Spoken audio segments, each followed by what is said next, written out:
നമസ്കാരം. News independence speed news 20ലേക്ക് സ്വാഗതം. വാർത്തകൾ വായിക്കുന്നത് ജനനി. ഇപ്പോഴത്തെ പ്രധാന വാർത്തകൾ. സൈമൺ ഹാരിസിനെ അനുകൂലിച്ച് വിശ്വാസ പ്രമേയം. ഉപപ്രധാനമന്ത്രി സൈമൺ ഹാരിസിനെതിരായ അവിശ്വാസ പ്രമേയത്തെ വിശ്വാസ പ്രമേയം കൊണ്ട് നേരിട്ട് സർക്കാർ. 94 ടിഡിമാർ ഹാരിസിനെ പിന്തുണച്ചപ്പോൾ 65 പേർ എതിർത്തു. ജനമനസ്സിൽ സ്ഥാനമുറപ്പിച്ച് കനോലി. ഐറിഷ് ജനതയ്ക്കിടയിൽ സ്വാധീനമുയർത്തി ഇടതുപക്ഷ സ്വതന്ത്ര സ്ഥാനാർത്ഥി Catherine Connolly. Irish Times IPOS ബിയാനെ അഭിപ്രായ വോട്ടെടുപ്പിലും കനോലിക്കാണ് മുൻതൂക്കം. നാഷണൽ ചിൽഡ്രൻസ് ഹോസ്പിറ്റലിന്റെ നിർമ്മാണം വൈകുന്നു. അയർലൻഡിലെ നാഷണൽ ചിൽഡ്രൻസ് ഹോസ്പിറ്റലിന്റെ നിർമ്മാണ പൂർത്തീകരണം വൈകുന്നു.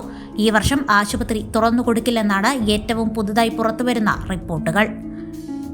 ഇക്കഴിഞ്ഞ സമ്മറിൽ കോർക്കിലെ ജലശുദ്ധീകരണ പ്ലാന്റ് 12 മണിക്കൂർ നേരം അടച്ചിട്ടതായി കണ്ടെത്തൽ. പ്ലാന്റിൽ നിന്നും ബിറ്റുമിൻ ചോർന്നതാണ് അടച്ചിടലിലേക്ക് വഴിവെച്ചത്. അയർലൻഡിലെ ആദ്യ സൗജന്യ ബുറിറ്റോ ATM ഡബ്ലിനിൽ. പ്രമുഖ ഓൺലൈൻ ഡെലിവറി സേവനദാതാക്കളായ ഡെലിവറുവും ബൂജുവും സംയുക്തമായിട്ടാണ് ATMകൾ സ്ഥാപിക്കുന്നത്.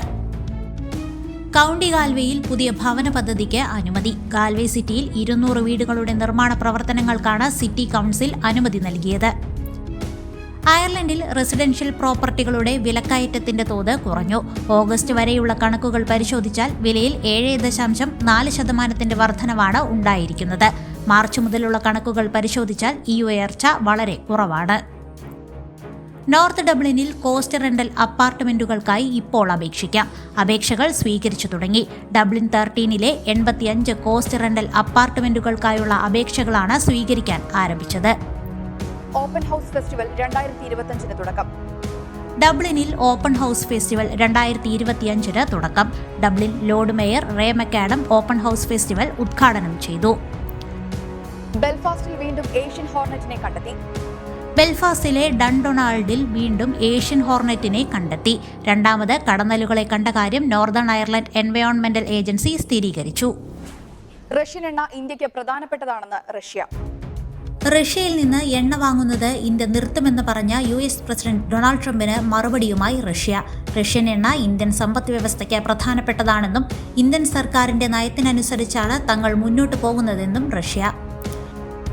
അഫ്ഗാനിസ്ഥാൻ ഇന്ത്യയുടെ നിഴൽ യുദ്ധമാണ് നടത്തുന്നതെന്ന് പാകിസ്ഥാൻ പ്രതിരോധ മന്ത്രി ഖ്വാജ ആസിഫ്. തീരുമാനങ്ങൾ എടുക്കുന്നത് അഫ്ഗാനിസ്ഥാനിലല്ല, ഇന്ത്യയിലാണെന്നും പാക് മന്ത്രി. കർണാടകയിൽ നടക്കുന്ന ജാതി സർവേയിൽ പങ്കെടുക്കില്ലെന്ന് ഇൻഫോസിസ് സ്ഥാപകൻ നാരായണമൂർത്തിയും ഭാര്യ സുധാമൂർത്തിയും. തങ്ങൾ പിന്നാക്ക ജാതിയിൽപ്പെട്ടവരല്ലെന്ന് വ്യക്തമാക്കിയാണ് ഇരുവരും സർവേയിൽ പങ്കെടുക്കാൻ വിസമ്മതിച്ചത്. ഇന്ത്യയുടെ വളർച്ചാനുമാനം ഉയർത്തി IMF. 2025-26 സാമ്പത്തിക വർഷം രാജ്യം 6.6% വളർച്ച നേടുമെന്ന് IMFന്റെ ലോക സാമ്പത്തിക വീക്ഷണ റിപ്പോർട്ട്. ഹിജാബ് വിവാദത്തിൽ സ്കൂൾ മാനേജ്മെന്റിനെതിരെ കടുത്ത വിമർശനവുമായി മന്ത്രി വി ശിവൻകുട്ടി. പ്രശ്നപരിഹാരത്തിന് ശേഷവും സ്കൂൾ അധികൃതർ വാർത്താ സമ്മേളനം നടത്തി. മന്ത്രിയെയും സർക്കാരിനെയും വിമർശിക്കുന്നതിന് പിന്നിൽ രാഷ്ട്രീയ താൽപര്യമാണെന്നും ശിവൻകുട്ടി. ശബരിമല സ്വർണ്ണക്കൊള്ളയിൽ സ്പോൺസർ ഉണ്ണികൃഷ്ണൻ പോറ്റിയെ കസ്റ്റഡിയിലെടുത്തു. പ്രത്യേക അന്വേഷണ സംഘമാണ് ഉണ്ണികൃഷ്ണൻ പോറ്റിയെ കസ്റ്റഡിയിലെടുത്ത് ചോദ്യം ചെയ്യുന്നത്. ക്രിക്കറ്റ് താരം വൈഭവ് സൂര്യവംശിയുടെ പ്രായത്തിൽ സംശയം പ്രകടിപ്പിച്ച ഓസീസ് ഇതിഹാസം മാത്യു ഹെയ്ഡൻ.